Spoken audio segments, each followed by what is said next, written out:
stay with Trump. Yeah. You're taller and it wasn't even close. I'm like a full tall. How are you? I know.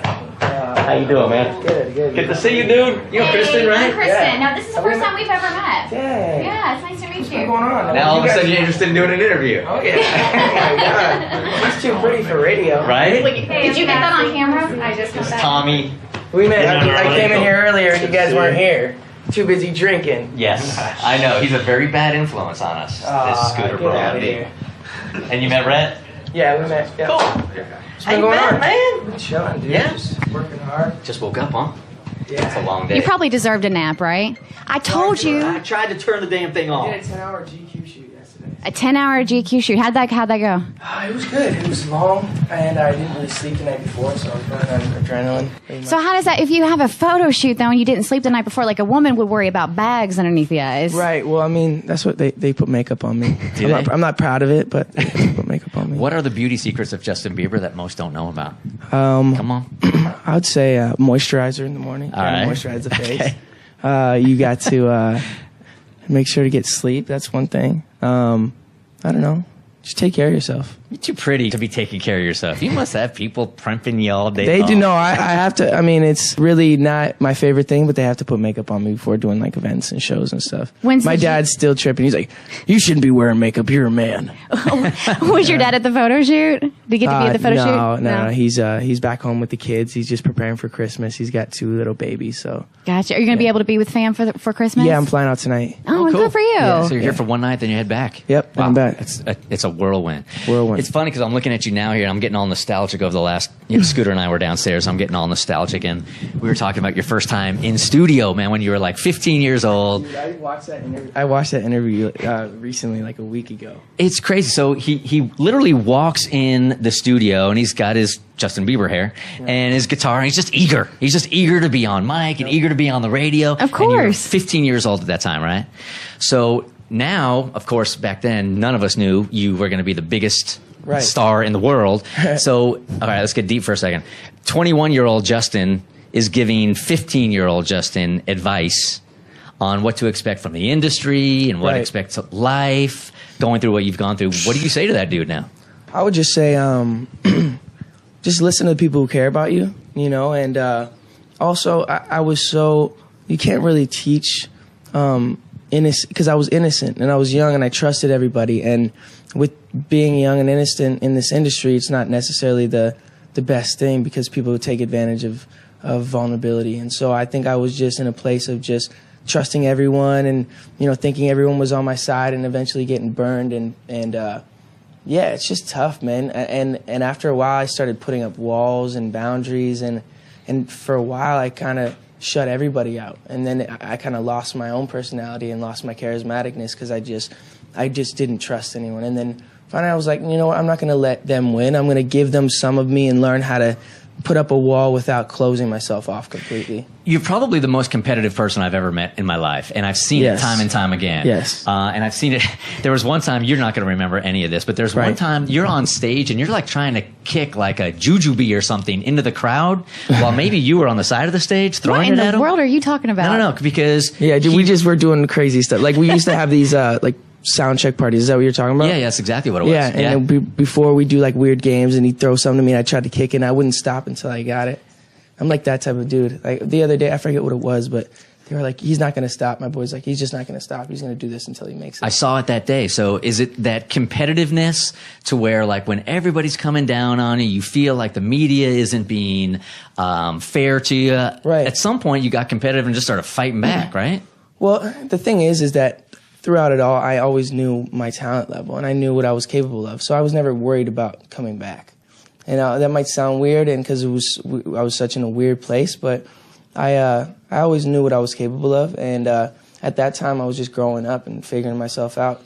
And I just happened to be doing it in a spotlight and in front of people. So it was a little different. Like you guys got to make your mistakes, and no one got to see it. Right. You know? And for me, it's like everyone gets to see it, and obviously I have more accessibility to do crazier stuff because I'm, you know, in this position. But yeah, dude, I just had to figure out what kind of man I wanted to be, and you know, I have awesome people in my corner. We got Scooter, who's just an awesome man, and That's it. When it comes to finding the right people to trust, though, because it's no exaggeration when Bert says, like, you are one of the world's biggest stars. So the people that get to come into your fold, like, how do you figure out who you can trust and who you can't?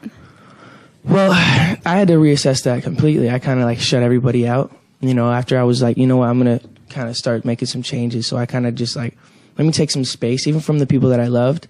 And then I came back and I put them in the positions where they needed to be.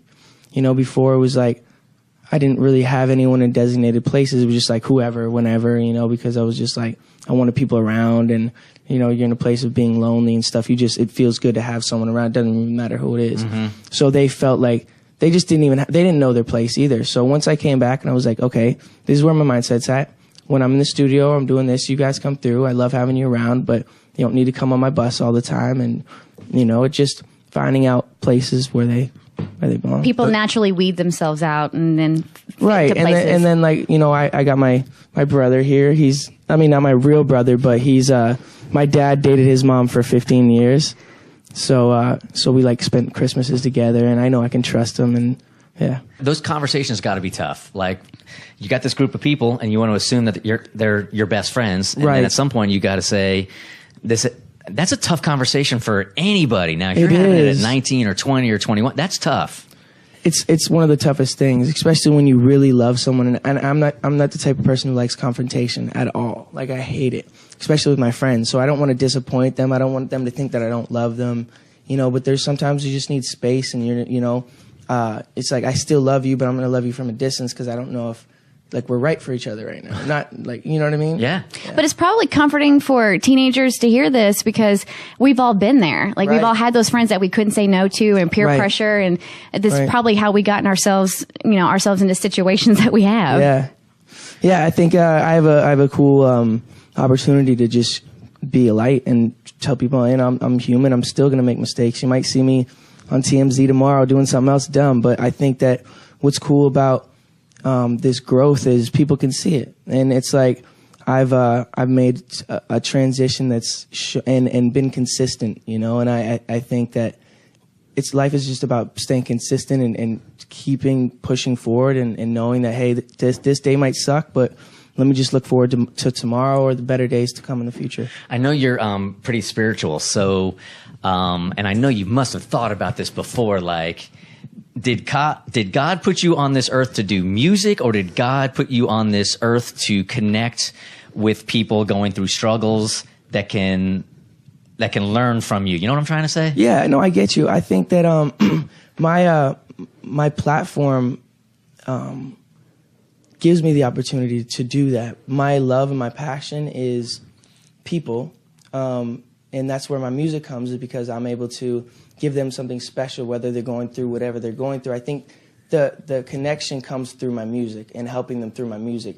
I don't know if necessarily I'm meant to be a public speaker or someone who's, you know, I think what my platform is come to my show, feel the energy from my music, know that my music is positive and light and beautiful, and hopefully they can take something from that. Because I think that when it's almost like a religion in itself.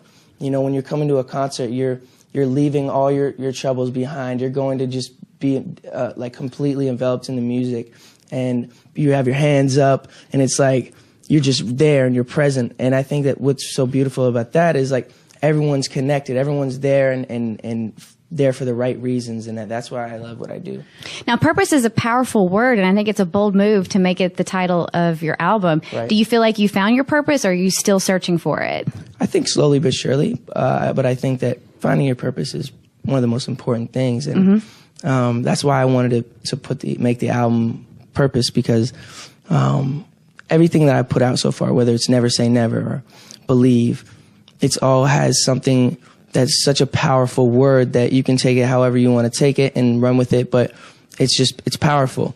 And like for a while, I felt like I lost my purpose, and slowly but surely, I'm figuring out where I belong and what my purpose is and what I need to do for the world and what I need to do for myself. And hopefully, I just keep moving in that direction. And yeah. over the last year, man, you've gone through some ups and downs, and we've all been sort of following it. And I will say that I have been very consistent.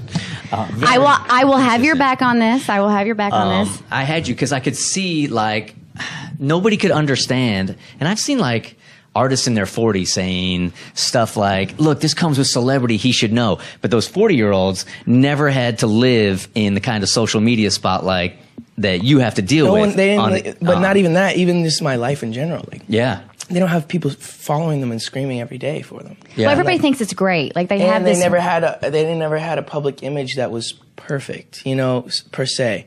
Like when I started, they portrayed me as being this perfect kid that like no one can really hold up to. And so I had all this pressure being this guy. And for a while, I was just like, you know what? I'm not perfect. I have struggles. I have problems. And people can say, well, what problems do you have? You're a celebrity. You have millions of dollars. You're driving a Ferrari every day. But let me tell you, dude, once you get somewhere, you're going to say, hey, I got this now. What's next? Like, what else am I going to get? Like, once you get something, you always, if you can, it's like when you get a new car. I remember when I got my Ferrari, dude, and I was showing everybody. It was so special to me. It's still very special to me, but it's a different special now. It's like, yeah, I love it, but it's like I'm not opening up the glove box and showing them the glove box. Like I'm showing them the glove box in my Ferrari. That's how happy I am. Yeah. And like after a while, you just start. It's like, what's next? Now I want the new car. And it's not a selfish thing, but it's just human nature, I think. And once we can completely understand that, like, there was a quote Jim Carrey said. He said, I wish everyone was famous so that no one would want to be famous. You feel the same way right now? I feel the same way. It's just because, like, people think it's this amazing thing, and there's these pressures that no one can really understand of having to be on and having to, you know, smile and make sure you're portrayed as a certain thing when you might be having a bad day. I might be on the toaster coming up at a show and just had a fight with my girlfriend, or I don't have a girlfriend, but, but per se, or something happens where my mom or something happens and I have to come up in that toaster and I might be crying before the show or in a bad mood, and all of a sudden the toaster rises and I have to just put on this complete different thing. And yeah, it's tough, but you know, I think that I'm made for this. Isn't it a drug though? Like, isn't it kind of intoxicating? Like, if you ever think of your life now away from it, like, you must have had thoughts over the last year, because I saw one article saying you were feeling so depressed, you're in your hotel room, you're all by yourself. You must have at one point said, I'm just going to walk away from it. If the reality of that happened, do you think that the celebrity of this is so intoxicating you could really, really walk away from it? I do, yeah. I think I just love music so much. And for me, it was about the music. And even through that terrible time in my life, I learned so much about my artistic, creative side. And I might have been in a weird place, but every night I was going to the studio. Every night I was working on what I loved, and it showed on this album. You know, I have another #1 single, and this was all hard work that I put in. I didn't go to all these super producers and say, hey, I need you guys to write me some smashes. I'm coming back. I literally worked on what I thought was unique to me and a unique sound to myself, and I ran with it, and people are gravitating toward that. And I think if I wouldn't have spent that time, if I would have, you know, stopped doing what I loved during that time and just listened to everybody, and because I stepped away from the spotlight, I stepped away from, you know, all this stuff, but what I did was I kind of just hid in the studio and just like grinded it out. And I found people that I love to work with, found people that I didn't like to work with, found people that I vibed with, found people that, it's really hard to really find someone who you can write with, has such an open mind and who doesn't try to steal your creativity, and you can really bounce off ideas with. And I finally found this dude named Pooh Bear, who's super talented, who helped me write What Do You Mean and Where Are You Now? And he's just has this... Where do you find someone like that? I mean, Craigslist? No, it was actually organic. Yeah. It was actually organic. I went to the studio with someone else, and he was in the studio writing for them. And you just happened to cross paths. It's kind of destiny kind of thing. Yeah, and he writes R&B music, like real R&B. Like he wrote Peaches and Cream for 112, like back in the day when he was 16. You remember that because it was back in the day. Oh yeah, no, that's your time. That is. No, but no, but classic for you, vintage. Right. No, but yeah, he wrote all this R&B music, and I was like, hey, bro, I want to do an R&B album. And he's like, what? He's like, you're a pop singer. Like I want to write pop songs for you. He's like, I'm like, no, I want to do an R&B album. And so we spent about 6 months creating this R&B album, which I released like 3 years ago, almost, right? 2 years ago, was it? 2 or 3 journals? Journals was last year. No, that wasn't last year. We released it a year ago. It's flying by, dude. You're 35 right now. Listen, with all whatever. You know. life, he would release an album yesterday and he'd be like, I released the album 3 weeks ago. It feels like forever ago. Anyway, so I released this little project, and it was like a creative project, and I only released it online. And so I did that for myself because I was like, I just want to do R&B music, and we did that. It did pretty well. It wasn't like a super huge album, but I wasn't planning for it to be that. I didn't do any promotion. I didn't do anything like that, and I got to do that and express myself creatively. And then after that, I was like, you know what? I want to go back and I want to incorporate this style into my pop lane, and I want to go and make some smashes. So we started like cooking it up in the studio, and we actually found Diplo and Skrillex. Scooter actually was in like a bar or a club or something and ran into Diplo, who was like, yeah, we're doing this album. We want to get Justin on it. And so we had this song, just me and a piano. And we sent that over to Diplo, and him and Skrillex messed with it and created Where You Now. And that dropped like do do do do do, and like we're like, what is this? It's unbelievable.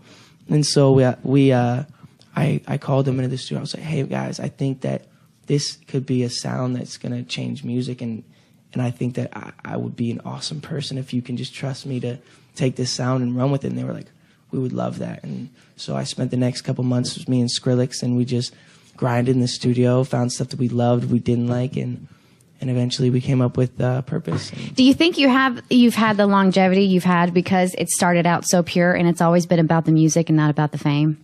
I think so. I think too, people understand and know that I was found on YouTube, for my talent. Do you feel like this is the first time that you've been in control of your own music? Like, I'm sure when you're coming up, people are telling you what you can do, right, and maybe you're not really down with exactly the music you're putting out, but now you control it. Do you feel that way now? 100%. Yeah. Yeah. I and every time I go on stage now, I'm hyped up about doing the songs that I made. And before I wasn't so hyped up. You have to play the game a little bit. I was young. I didn't really know what I wanted creatively too. So think you're ever going to look back at the stuff you put out now? Because I think it's an awesome album. And I was telling Scooter, I don't download anything. Yeah. And this album is awesome. Do you think that there's going to be a couple of years from now where you're listening back to this one going, that was my sound then, but I'm so not down with that now? Well, no, I think that music changes, and I think that we all are going to look back and say, man, that sounds dated. But I think what I did on this album is I made songs that were, if you strip them down and you just play piano with them or you play guitar, they're still beautiful songs. And it's not about the beat. It's not about, and when it's like that, I have this song called Life is Worth Living on the album, and Love Yourself. It's like, I feel like Love Yourself is going to be like free falling. It's my favorite song on the album. It's like in 10 years when it's like, everyone's like, play that song. And like on the jukebox, and everyone plays Free Fallin'. I'm free falling. And then I think it's going to be, you should go and love yourself. I hope so. We were at an event and it was playing, and somebody came up and they're like, who is this? And I'm like, it's Justin Bieber. And they're like, no, it's not. And I'm like, yeah, it is. My boy said the same thing. He's like, I was in an Uber the other day, and the Uber driver's like, who's this? And he's like, this is Justin Bieber. He's like, get the out of here. 2015, what did you learn about women in 2015? That's right there. Yeah, right. No, for real. I just learned that, man, they're indecisive. They don't really know what they want. Especially with me, it's like I tell them up front, like I travel all the time, and I can't be consistent with you all the time, and some of them can handle it and some of them can't. There's a lot of pressure on solo artists. You have to feel that. Like, because when you're in a band and you have other people that if you're having a bad day, you can rely on them to pick up the slack. But when it's just you, I mean, that's a tremendous amount of pressure on that stage. Right. Well, it's one of my favorite things, though. Just being able to be up there and not need all that other stuff, and being able to just sing and captivate an audience with just your voice. it's beautiful. You know how you were talking about, Lo, that you almost get into the routine of things, so it's like, what's next? And I'm assuming the first time you go on stage in front of 20,000 people, I'll use the word again, intoxicating, right? But if you're doing it every single night, is there ever a time where it's just like, okay, I've been here, I've done this, there's 20,000 screaming girls again tonight, and it feels like I've done this a million times? There was, but I think with where I'm at now, the reason why I'm here is because I'm able now to appreciate it in a different way. Where did that happen? Was there a night? Was there a day? Was it a... Well, I was, like I said before, I'm not going to go into details of what I was doing during that time and where I was at, but I was pretty lost, dude. And I woke up one morning and I felt like God was telling me something, and not super religious or anything. I just felt like a voice, and I was just like, you know what, I'm gonna change my life around, and I'm just gonna switch up some things. I'm gonna put some plays together, and I called Scooter, and I was like, man, we need to fix this, and so we just started fixing it. There's gonna be a time years from now where you talk about there's some night that you did something that in the morning you woke up and I can't do that anymore. Now I got to turn my life around. Right. There was that night. Right. Okay. Right. I don't need specifics, but I'm assuming, because I've seen you say that. I thought I was going the same way Amy Winehouse was going, so we can put it together. Right. All right. I just want. Can I get a big smile?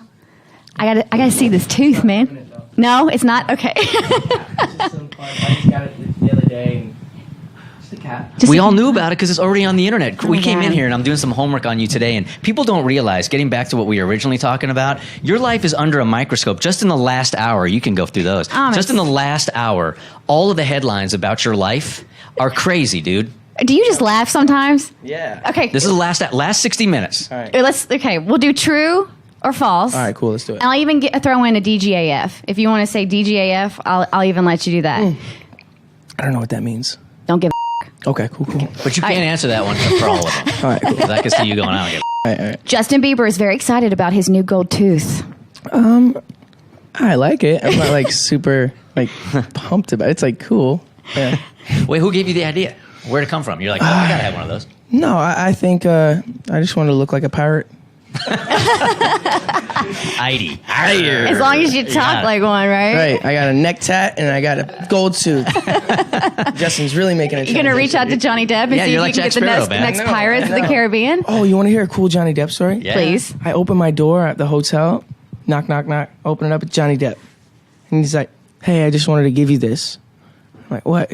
Gives me a box, open it up, and it's one of his cool hats. Shut up. Swear to God. Yeah. Out of nowhere? Out of nowhere. How the hell did he know you were staying there? I think he was doing like a press conference or something in the lobby, and like someone must have told him I was up in my room and just came up. As you open the door, you're like, you're not really Johnny Depp. For Shut real, up. isn't that cool? And then he Yeah.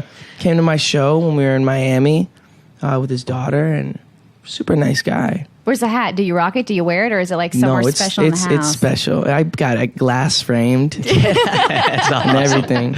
Johnny Depp is a believer. I love it. All right. Is Drake's dad collabing with Justin Bieber? No, we're not doing a collaboration, but super nice guy. I actually met him at the Nice Guy in LA. Yeah. This is literally the last hour these all came out. Okay. Justin Bieber's rebirth included a baptism in Tyson Chandler's tub. That is true. Okay. The trendy massage that gave Justin Bieber a hickey. I didn't even know about that one. Yeah. You doing something freaky or some kind of... Yeah, I got this. I have really bad neck problems. A couple of years ago, I landed on a trampoline on my neck. And then after that, like a month later, I was on a surf simulator and my neck was still messed up, and I like flew back and like jammed my neck. So I never really got it fixed. I kind of just like adjusted to it and just like let it rock. And then a couple years later, my posture was messed up, and so I've been doing this training and physical therapy for the past like 6 months and just getting my body back in shape. And so we use this tool called the Graston, which is like this metal tool, and they really scrape out all the scar tissue and stuff, so it leaves these red marks that look exactly like hickeys. And everyone was like, Justin's getting hickeys and stuff. I'm like, guys, I'm not 16 years old. Like, these are scrapes from a Graston. I would have definitely done that like when I was in the 8th grade to make people think I was making out with a girl. You if used that was vacuum back in the day. cleaners, don't even No, you lie. know what I did back in the day What? is they used to have snake charm kits. Like I lived in like a rural area of San Diego. So if you got bit by a snake, you put this little plunger on you and it would suck the venom out. So in the middle of the night, I would put them on my neck. So I would wake up in the morning and people in the 8th grade would think that I was making out with a girl. God, So pathetic. So pathetic. I still do it today. Really sad. I know. No one was making out with me. Is Selena Gomez fighting back at Justin Bieber with her latest Instagram picture? I haven't seen it. Can I see it? I want to see that. Yeah. He's like, What's she trying to do to my heart right now? Right. I'm kidding. So so you guys can't escape from each other. She can't escape from you. You can't escape from her, right? She loves me. She loves you, there clearly. will always be love there. It's like it's one of your first major loves. Like it's always going to be there. No, I love her too. Yeah. Always. Like the people want it together who's this guy? so badly. Who's this guy? He's a joke. This guy's a chump. I'm kidding. No, I guess he's pretty handsome, actually. I can't even lie. She downgraded, right? I do him for sure. Did she upgrade with that dude or downgrade from you with that? I mean, come on. There's levels, dude. This guy's drinking an orange juice at I don't know what he's doing. You don't know what's in that OJ. Yeah. Nah, it's cool. That's the first time you've seen it? So not cool, man. So not cool. No. I just want, honestly, dude, I just want her to be happy. I love her, and we're friends still. Dude, you're so much better a man than I am. When I broke up with a girl, I wanted her to be awful. I didn't want her to be, I just want her to be happy. No, I wanted her to be miserable. Well, we were on and off for years, and then, like, we left on good terms. So, like, I think it was just we needed time to grow for ourselves, and, like, and we were like, you know what, maybe we'll come back together in the future. And then it ended up being, like, so long, and we just grew apart, and we're just not the same people anymore. Right. So, you know, we'll hang out. We'll see her every now and then, and we'll talk, and that's pretty much it. Be honest, do you mess with people on social media? All the time. You can post whatever you want, all the time, and it turns into a flipping frenzy. They always think some stuff. Yeah. How much of social media is calculated for you? Not much of it. Okay. No, I'm pretty much on the whim with my stuff, and it sometimes gets me into trouble. I bet Scooter loves that, doesn't he? When's the last time Scooter called you and said, "Dude, you just up"? Yesterday. Every day he calls me just You're such a wuss. You don't want to ask the Kourtney Kardashian question. Oh, did I miss it? Yes, it's the first one there. Oh, it's not in You're just being a blue. wuss. Sorry. Justin Bieber, 21, getting ego boost from romancing hot mom Kourtney Kardashian, 36, and doesn't care he's being used to hurt Scott Disick. You're being used, dude. I'm being used, man. What can I say? Yes. Anything there? Nothing? We'll leave it at that. Okay, I see the look. No, for real. No, she's great. Yeah. You've known the Kardashians for a long time, right? I've known them all, for years. Yeah. Yeah. The thing is, there are no secrets. That's the problem. I know. What I was getting to before is like your life it's a microscope, and there is literally nothing. I pulled up to the hotel. There's no publicity that you're going to be here. Nobody should know that you're here. There's fans downstairs, right? Dude, there's a ton of girls down there waiting just to get a glimpse of the beaut that you are, of your gold tooth. Ching. Yeah, you can't go anywhere. All right, what did we miss? What's coming up? You got TV, movies, you got an ice show coming up. How did you celebrate the success of the album? There had to have been a celebration of some sort, because that was huge. I'm still celebrating. Yeah. Nice. No, we've been celebrating for a while, just like going out, getting drinks. 21 now, so yeah. But just being able to go out with your friends and being able to be responsible and still have a good time, but still have fun. And I think what's weird is, you know, I'm a Christian, I'm a believer, and often people are, I don't know, maybe too conservative, or, you know, I don't think it's wrong. And I'm stumbling over my words right now because I don't want to offend anybody, but I do believe that you can go out, you can have a good time, and you can enjoy yourself. You can get some drinks, and you can have fun, and you can be surrounded, you can be with girls. And I don't think you need to be so serious about it. I think loving God's a whole separate thing, you know. And once you can still be obedient and still love Him but I don't think you have to love God and not be able to go and have fun and enjoy yourself. And Amen. As long as it's not, you know, provocative or intense or mean or evil, I think that is, if you're living life based on love, I think that's what God is. And if you can just keep that in mind. How many times have I said this on the air that at some point somebody put a big old stick up the world's butt? Every day. Every single day, man. But how much of that stuff do you read online, and does it even affect you anymore? And at some point, if it doesn't affect you at all, maybe there's something constructive coming in that you're blocked to because you've just heard it all. You know what I'm saying? Right. I believe that we're all on our own journeys, and my journey just happens to have people criticizing me. And I think everyone has people criticizing them, whether they're at work and they have their boss or their people and just saying stuff in the corner like this guy over here.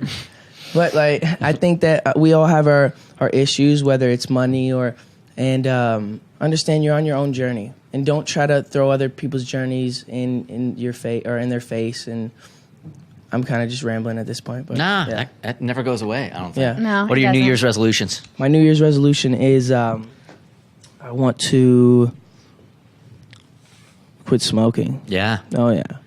You got to protect those pipes. Oh yeah. Yeah, dude. I gotta When did quit that start? smoking. Like 6 months ago. Yeah. Yeah. It's a bad circle. I'm gonna do it. It'll stunt your growth. I started smoking when I was Well, 7. I think You're I'm such a liar. What happened? Do you want to be like this, Justin? I don't think I can shrink. Cigarettes can do I'm at a that. good height. I don't even want to grow anymore. They should put that on the warning label on the side. You may shrink if you continue to smoke nicotine. I just don't want to be someone who people are like, yo, he's smoking, he's a bad influence. But like, once again, dude, it's my journey. Mm-hmm. Go live your journey. This is my vice right now, let me be, and I'll figure it out. Dude, you're a man now. Yeah. You're a man. Man. Oh, look, how's that? How does that You're make a man, you feel? dude. You are. Yes, you are. Oh, yeah. I remember. I remember. Hey, thanks for hanging out. I know you're course. busy. You must be I know. burned out, man. No Thanks for worries. taking the time. I Thanks appreciate for it. having me, for sure. Good luck in 2016. And you're the only one I let ask all these personal questions. No, that's not true. Half of the stuff I got off a line. Well, I'm just telling you. No, but you asking me personally. It's only up because front. he looks like Ellen DeGeneres, because I know she asked those questions too. I look like Ellen DeGeneres. You do not. No, you do not. That's what everyone says. Whatever. Hey, congratulations on everything. Continue you. that journey, dude. You seem so incredibly centered. I don't know what happened, but Thank you. I feel like you're in a really good place. We thought we lost you, dude. I'll tell you what. I had your back for years did. and years and years, and you almost lost me when you walked out with that whole thing on stage with the towel and all that, and all those Yeah. girls were there, and I'm like, what is that dude doing? He's just lost his perspective. Let's just go back. When was this? When was this? Where was this one? This was when you were on stage. Overseas. You were overseas. There's some water came on the stage. You got really pissed off, and you said, "Dudes, I'm not doing this show." Yeah. What What were you thinking? I want to know your perspective. Yeah, and then I want to know what happened leading up to that, That's right? right. Yeah. So, Because he's had your back from day one. Right. 100%. Because I really feel like people. Look, we have 1/1,000,000th of your celebrity. And I know that there are some times where I'd be out with my then wife and we'd be arguing and somebody would come up.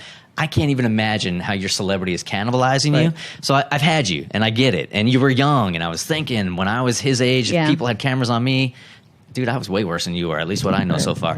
So I've had you, but this one night where I saw you act like that, and I was judging, I didn't think of what. Right. I wonder what happened that day. Right. It's just like, he's forgotten, man. These little girls here have lined up all day long. All they want to do is see Justin Bieber. And you come on out there and it's like a little water and a Right. towel and you're punking Right. out and you're like, y'all, man, I Yeah. don't give a about your time. And I For thought, sure. he's losing me because he's Right. lost perspective. Now, All right. listen to the lead up of this. Yeah. We'd been on this crazy overseas run for about 7 days at this point, and it was nonstop, morning to night, interviews, press, boom, boom, boom, all day, every day, and there was this final day. I was like, dudes, I haven't had a break. We just flew here from America. I'm jet lagged. I'm tired. I'm like, I'm not gonna give the best performance. I'm like, I'm not gonna be able to give them what I told them, and I was just cranky. And I went up on the stage, and and I'm looking back, and I'm like, you know what? If I wasn't tired and stuff, I would have given them more grace.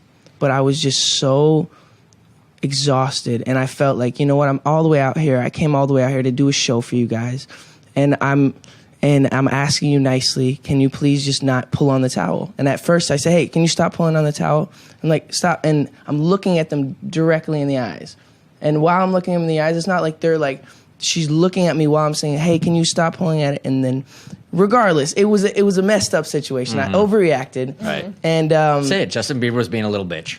Justin Bieber was being a little bitch. And I was. And I'll be the first one to say it. Yeah. Because I'm human and I have bad days. And I'm going to tell you, I'm probably going to have another one. But look at the consistency and look at how much I'm not doing that compared to how much I'm doing that. And we don't look at that side. We don't look at, man, he just did this same thing, the same show that he did that day, 50 days in a row before that day to get to one day where he had an overreacting moment. And I'm gonna have those days, and I want people to understand that you're gonna probably see some stuff and be like, man, that he's being a jerk. But like, I think we all have the right to sometimes be a jerk, and sometimes it's at the cost of somebody else. But I think that as long as you understand that, like, take ownership of when you're being a jerk and take ownership of when, you know, those things are happening, then people are only going to be like, yeah, he's human. Yeah. I remember the other day when I was walking across the street and something happened and I freaked out at this person, and they probably didn't deserve that I yelled at them, but like, I was having a bad day. And we all do that, but mine happens to be on a stage and not in the street with there's no one watching. Right. And how about the 20 people that you were super nice to? They don't tweet that out, or like the one person that you're nasty to, then that goes viral. Well, think about also energy too. Before that, I did a meet and greet with 500 people. 1, 2, 3, smile, smile, smile, smile, smile. Exhausted, get on stage, and I'm just like. But you realize to most people, like when you say, I've been smile, smile, smile 500 times, so then they're like, big deal. So you had to smile with 500 people, right? But they don't get it because they haven't been there. They don't get it. So it's energy thing. It's like you're giving it off. You're giving yourself to people, right? And you just have to be able to have people that are feeding that back into your life, and that's what I've learned to do the past couple months is have those people around to say, guys, I'm drained. And they fill my cup back up. And they're like, hey, man, you're awesome. Like, we're going to get through this. And they encourage me, and they tell me how great I am. And not in like a yes man type of way, but in a way where they really care and they really want to see me happy and smiling. So I've just learned to have that, so that when I do get empty, I say, guys, let's just go do this, or help me with this. And we're going to end on a positive. Thank you for being so philanthropic and everything you do for Make-A-Wish. No worries. I love Make-A-Wish. It's my favorite thing in the world. For real. All right. We're good. I think we're money. I apologize for being judgy. No worries. I'm judgy sometimes. Sorry. Oh, don't ever do that again. Real, funny. The Bert Show.